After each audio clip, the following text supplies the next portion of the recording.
شروع کرتا ہوں اللہ تعالیٰ کے نام سے جو بڑا مہربان نہایت رحم والا ہے۔ یاسین، قسم ہے قرآن باحکمت کی کہ بے شک آپ پیغمبروں میں سے ہیں، سیدھے راستے پر ہیں۔ یہ قرآن اللہ زبردست مہربان کی طرف سے نازل کیا گیا ہے تاکہ آپ ایسے لوگوں کو ڈرائیں جن کے باپ دادا نہیں ڈرائے گئے تھے، سو اسی وجہ سے یہ غافل ہے۔ ان میں سے اکثر لوگوں پر بات ثابت ہو چکی ہے، سو یہ لوگ ایمان نہ لائیں گے۔ ہم نے ان کی گردنوں میں توپ ڈال دیے ہیں، پھر وہ ٹھوڑیوں تک ہیں جس سے ان کے سر اوپر کو الٹ گئے ہیں، اور ہم نے ایک آڑ ان کے سامنے کر دی اور ایک آڑ ان کے پیچھے کر دی جس سے ہم نے ان کو ڈھانک دیا، سو وہ نہیں دیکھ سکتے۔ اور آپ ان کو ڈرائیں یا نہ ڈرائیں، دونوں برابر ہیں، یہ ایمان نہیں لائیں گے۔ بس آپ تو صرف ایسے شخص کو ڈرا سکتے ہیں جو نصیحت پر چلے اور رحمان سے بے دیکھے ڈرے، سو آپ اس کو مغفرت اور باوقار اجر کی خوشخبری سنا دیجیے۔ بے شک ہم مردوں کو زندہ کریں گے، اور ہم لکھتے جاتے ہیں وہ اعمال بھی جن کو لوگ آگے بھیجتے ہیں، اور ان کے وہ اعمال بھی جن کو پیچھے چھوڑ جاتے ہیں، اور ہم نے ہر چیز کو ایک واضح کتاب میں ضبط کر رکھا ہے۔ اور آپ ان کے سامنے ایک مثال یعنی ایک بستی والوں کی مثال اس وقت کا بیان کیجئے جبکہ اس بستی میں کئی رسول آئے۔ جب ہم نے ان کے پاس 2 کو بھیجا سو ان لوگوں نے اول دونوں کو جھٹلایا، پھر ہم نے تیسرے سے تائید کی سو ان تینوں نے کہا کہ ہم تمہارے پاس بھیجے گئے ہیں۔ ان لوگوں نے کہا کہ تم تو ہماری طرح معمولی آدمی ہو اور رحمان نے کوئی چیز نازل نہیں کی، تم نرا جھوٹ بولتے ہو۔ ان رسولوں نے کہا ہمارا پروردگار جانتا ہے کہ بے شک ہم تمہارے پاس بھیجے گئے ہیں اور ہمارے ذمہ تو صرف واضح طور پر پہنچا دینا ہے۔ انہوں نے کہا کہ ہم تو تم کو منحوس سمجھتے ہیں، اگر تم باز نہ آئے تو ہم پتھروں سے تمہارا کام تمام کر دیں گے اور تم کو ہماری طرف سے سخت تکلیف پہنچے گی۔ ان رسولوں نے کہا کہ تمہاری نحوست تمہارے ساتھ ہی لگی ہوئی ہے، کیا اس کو نحوست سمجھتے ہو کہ تم کو نصیحت کی جائے، بلکہ تم حد سے نکل جانے والے لوگ ہو۔ اور ایک شخص اس شہر کے آخری حصے سے دوڑتا ہوا آیا، کہنے لگا کہ اے میری قوم، ان رسولوں کی راہ پر چلو، ایسے لوگوں کی راہ پر چلو جو تم سے کوئی معاوضہ نہیں مانگتے اور وہ راہ راست پر ہیں۔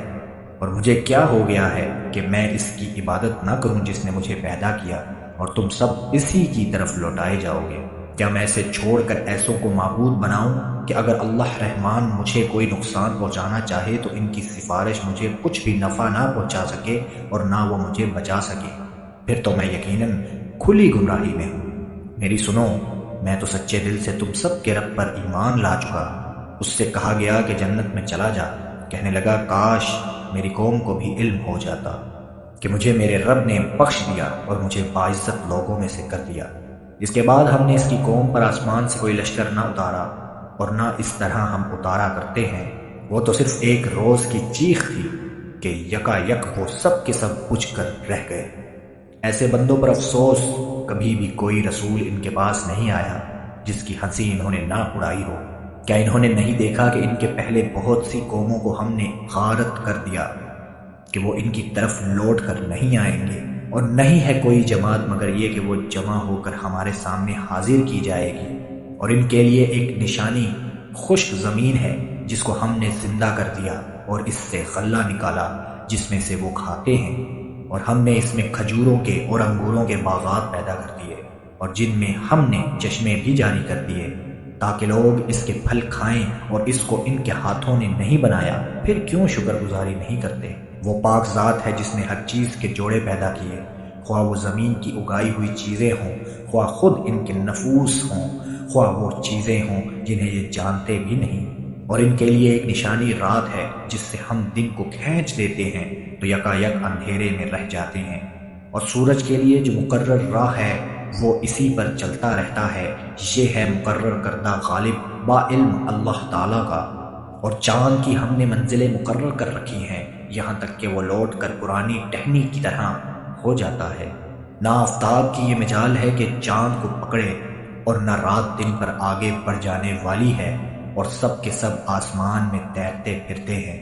ان کے لیے ایک نشانی یہ بھی ہے کہ ہم نے ان کی نسل کو بھری ہوئی کشتی میں سوار کیا، اور ان کے لیے ایسی جیسی چیزیں پیدا کی جن پر یہ سوار ہوتے ہیں، اور اگر ہم چاہتے تو انہیں ڈبو دیتے، پھر نہ تو کوئی ان کا فریاد رس ہوتا، نہ وہ بچائے جاتے۔ لیکن ہم اپنی طرف سے رحمت کرتے ہیں اور ایک مدت تک کے لیے انہیں فائدے دے رہے ہیں، اور ان سے جب کبھی کہا جاتا ہے کہ اگلے پچھلے گناہوں سے بچو تاکہ تم پر رحم کیا جائے، اور ان کے پاس تو ان کے رب کی نشانیوں میں سے کوئی نشانی ایسی نہیں آتی جس سے یہ بے رخی نہ برتتے ہوں، اور ان سے جب کہا جاتا ہے کہ اللہ تعالیٰ کے دیے ہوئے میں سے کچھ خرچ کرو، تو یہ کفار ایمان والوں کو جواب دیتے ہیں کہ ہم انہیں کیوں کھلائیں جنہیں اگر اللہ تعالیٰ چاہتا تو خود کھلا پاتا، تم تو ہو ہی کھلی گمراہی میں۔ وہ کہتے ہیں کہ یہ وعدہ کب ہوگا، سچے ہو تو بتلاؤ، انہیں صرف ایک سخت چیخ کا انتظار ہے جو انہیں آ پکڑے، اور یہ باہم لڑائی جھگڑے میں ہی ہوں گے۔ اس وقت نہ تو یہ وصیت کر سکیں گے اور نہ اپنے اہل کی طرف لوٹ سکیں گے، تو سور کے پھونکے جاتے ہی سب کے سب اپنی قبروں سے اپنے پروردگار کی طرف تیز تیز چلنے لگیں گے، کہیں گے ہائے ہائے، ہمیں ہماری خواب گاہوں سے کس نے اٹھا دیا؟ یہی ہے جس کا وعدہ رحمان نے دیا تھا اور رسولوں نے سچ سچ کہا تھا، یہ نہیں ہے مگر ایک چیخ کی یکا یک سارے کے سارے ہمارے سامنے حاضر کر دیے جائیں گے۔ بس آج کسی شخص پر کچھ بھی ظلم نہ کیا جائے گا اور تمہیں نہیں بدلہ دیا جائے گا مگر صرف انہی کاموں کا جو تم کیا کرتے تھے۔ جتنے لوگ آج کے دن اپنے دلچسپ مشغلوں میں حشاش بشاش ہیں، وہ اور ان کی بیویاں سائیوں میں مسحریوں پر تکیہ لگائے بیٹھے ہوں گے۔ ان کے لیے جنت میں ہر قسم کے میوے ہوں گے اور بھی جو کچھ وہ طلب کرے۔ مہربان پروردگار کی طرف سے انہیں سلام کہا جائے گا، اے گناہگارو آج تم الگ ہو جاؤ۔ اے اولاد آدم، کیا میں نے تم سے قول قرار نہیں لیا تھا کہ تم شیطان کی عبادت نہ کرنا؟ وہ تو تمہارا کھلا دشمن ہے، اور میری ہی عبادت کرنا سیدھی راہ یہی ہے۔ شیطان نے تو تم میں سے بہت ساری مخلوق کو بہکا دیا، کیا تم عقل نہیں رکھتے تھے؟ یہی وہ دوزخ ہے جس کا تمہیں وعدہ دیا جاتا تھا۔ اپنے کفر کا بدلہ پانے کے لیے آج اس میں داخل ہو جاؤ۔ ہم آج کے دن ان کے منہ پر مہر لگا دیں گے اور ان کے ہاتھ ہم سے باتیں کریں گے اور ان کے پاؤں گواہیاں دیں گے ان کاموں کی جو وہ کرتے تھے۔ اگر ہم چاہتے تو ان کی آنکھیں بے نور کر دیتے، پھر یہ رستے کی طرف دوڑتے پھرتے، لیکن انہیں کیسے دکھائی دیتا؟ اور اگر ہم چاہتے تو ان کی جگہ ہی پر ان کی صورتیں مسخ کر دیتے، پھر نہ وہ چل پھر سکتے اور نہ لوٹ سکتے۔ اور جسے ہم بوڑھا کرتے ہیں اسے پیدائشی حالت کی طرف پھر الٹ دیتے ہیں، کیا پھر بھی وہ نہیں سمجھتے؟ نہ تو ہم نے اس پیغمبر کو شعر سکھائے اور نہ اس کے لائق ہے، وہ تو صرف نصیحت اور واضح قرآن ہے تاکہ وہ ہر اس شخص کو آگاہ کر دے جو زندہ ہے اور کافروں پر حجت ثابت ہو جائے۔ کیا وہ نہیں دیکھتے کہ ہم نے اپنے ہاتھوں بنائی ہوئی چیزوں میں سے ان کے لیے چوپائے بھی پیدا کر دیے جن کے یہ مالک ہو گئے ہیں، اور ان مویشیوں کو ہم نے ان کے تابع فرمان بنا دیا جن میں سے بعض تو ان کی سواریاں ہیں اور بعض کا گوشت کھاتے ہیں، انہیں ان سے اور بھی بہت سے فائدے ہیں اور پینے کی چیزیں، کیا پھر بھی یہ شکر ادا نہیں کریں گے؟ اور وہ اللہ کے سوا دوسروں کو معبود بناتے ہیں تاکہ وہ مدد کیے جائے، حالانکہ ان میں ان کی مدد کی طاقت ہی نہیں، لیکن پھر بھی مشرکین ان کے لیے حاضر باش لشکری ہیں۔ بس آپ کو ان کی باتیں غمناک نہ کریں، ہم ان کی پوشیدہ اور اعلانیہ سب باتوں کو بخوبی جانتے ہیں۔ کیا انسان کو اتنا بھی معلوم نہیں کہ ہم نے اسے نطفے سے پیدا کیا ہے، پھر یکا یک وہ صریح جھگڑالو بن گیا